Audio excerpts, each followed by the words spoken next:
Assalamualaikum warahmatullahi wabarakatuh. Semoga kita semua dalam lindungan Allah. Syekh Jumadil Kubro merupakan tokoh kunci proses Islamisasi Tanah Jawa yang hidup sebelum Wali Songo. Seorang penyebar Islam pertama yang mampu menembus dinding kebesaran kerajaan Majapahit. Syekh Jumadil Kubro bernama lengkap Syekh Jamaluddin Al-Husain Al-Akbar. Beliau adalah cucu ke-18 Rasulullah Muhammad dari garis Syidah Fatimah Az-Zahra Al-Batul. Ayahnya bernama Syekh Jalal yang karena kemuliaan akhlaknya mampu meredam pertikaian Raja Campa dengan rakyatnya. Sehingga, Syekh Jalal diangkat sebagai raja dan penguasa yang memimpin negara Campa. Syekh Jamaluddin tumbuh dan berkembang di bawah asuhan ayahnya sendiri. Setelah dewasa, beliau mengembara ke negeri neneknya di Hadramaut.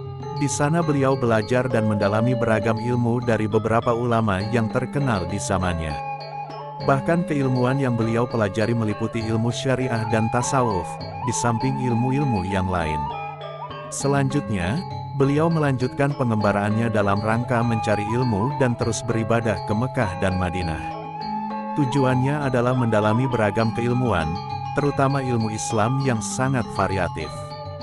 Setelah sekian lama belajar dari berbagai ulama terkemuka, kemudian beliau pergi menuju Gujarat untuk berdakwah dengan jalur perdagangan. Melalui jaringan perdagangan itulah beliau bergumul dengan ulama lainnya yang juga menyebarkan Islam di Jawa. Kemudian beliau dakwah bersama para ulama, termasuk para putra-putri dan santrinya menuju Tanah Jawa. Mereka menggunakan 3 kendaraan laut, sekaligus terbagi dalam 3 kelompok dakwah. Kelompok pertama dipimpin Syekh Jumadil Kubro memasuki Tanah Jawa melalui Semarang dan singgah beberapa waktu di Demak. Selanjutnya perjalanan menuju Majapahit dan berdiam di sebuah desa kecil bernama Trowulan yang berada di dekat kerajaan Majapahit. Kemudian jamaah tersebut membangun sejumlah padepokan untuk mendidik dan mengajarkan beragam ilmu kepada siapa saja yang hendak mendalami ilmu keislaman. Kelompok kedua, terdapat cucunya yang bernama Al-Imam Ja'far Ibrahim Ibn Barkat Zainal Abidin dibantu saudaranya yakni Malik Ibrahim menuju kota Gresik.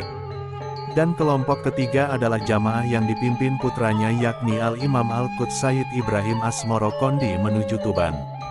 Namanya masyhur dengan sebutan Pandito Ratu, karena beliau memperoleh ilmu kasif, transparansi dan keserbajelasan ilmu yang sulit dipahami orang awam.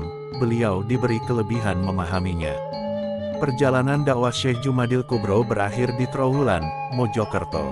Beliau wafat tahun 1376 Masehi, 15 Muharram 797 Hijriah, diperkirakan hidup di antara dua Raja Majapahit, awal Raja Tribhuwana Wijaya Tunggadewi dan pertengahan Prabu Hayam Wuruk. Bermula dari usul yang diajukan Syekh Jumadil Kubro kepada penguasa Islam di Turki, Sultan Muhammad pertama untuk menyebarkan agama Islam di wilayah kerajaan Majapahit. Pada saat itu wilayah Majapahit sangat kuat pengaruh agama Hindu di samping keyakinan masyarakat pada arwah leluhur dan benda-benda suci.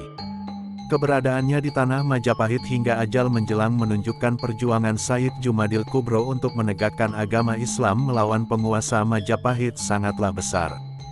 Karena pengaruh beliau dalam memberikan pencerahan berkehidupan yang berperadaban, Syekh Jumadil Kubro dikenal dekat dengan pejabat kerajaan Majapahit. Cara dakwah yang pelan tapi pasti, menjadikan beliau amat disegani. Tak heran, bila pemakaman beliau berada di antara beberapa pejabat kerajaan di antaranya adalah makam Tumenggung Satim Singgomoyo, Kencono Wungu, Anjas Moro, Sunana Mudung, Ayah Sunan Kudus dan beberapa patih dan senopati yang dimakamkan bersamanya. Lokasi kompleks makam ini berdekatan dengan Pendopo Agung Majapahit dan Pusat Informasi Majapahit yang pembangunannya menuai kontroversi. Hal itu karena proses pembangunannya diindikasikan merusak situs-situs peninggalan Majapahit yang diyakini hingga kini masih terkubur di dalam tanah kawasan Trowulan. Sekali dayung, maka semua tujuan napaktilas sejarah Majapahit bisa terpenuhi. Syekh Jumadil Kubro menjelaskan kepada murid-muridnya tentang siapa orang yang sakti. "Tuanku, engkau bisa berjalan di atas air." Murid-muridnya berkata dengan kekaguman kepada Syekh Jumadil Kubro, "Itu bukan apa-apa, sepotong kayu juga bisa." Syekh Jumadil Kubro menjawab pertanyaan muridnya. Murid, tetapi engkau juga bisa terbang ke angkasa. Syekh Jumadil Kubro, demikian juga burung-burung itu bisa terbang. Murid, engkau juga bisa bepergian ke Ka'bah dalam sedetik. Syekh Jumadil Kubro, setiap jin yang kuat pun akan mampu pergi dari India ke Demaven dalam sedetik. Murid, engkau juga kebal senjata dan kebal api.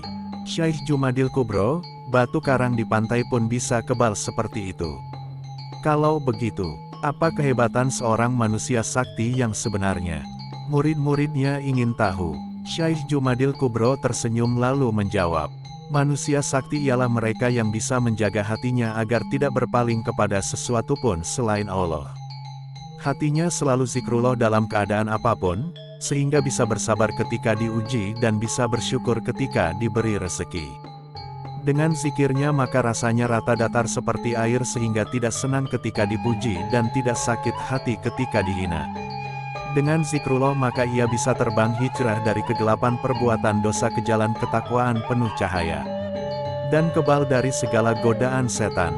Semoga kita dan seluruh keluarga kita selalu bertakwa kepada Allah, selalu berzikir kepada Allah, selalu mendapat ridha dari Allah.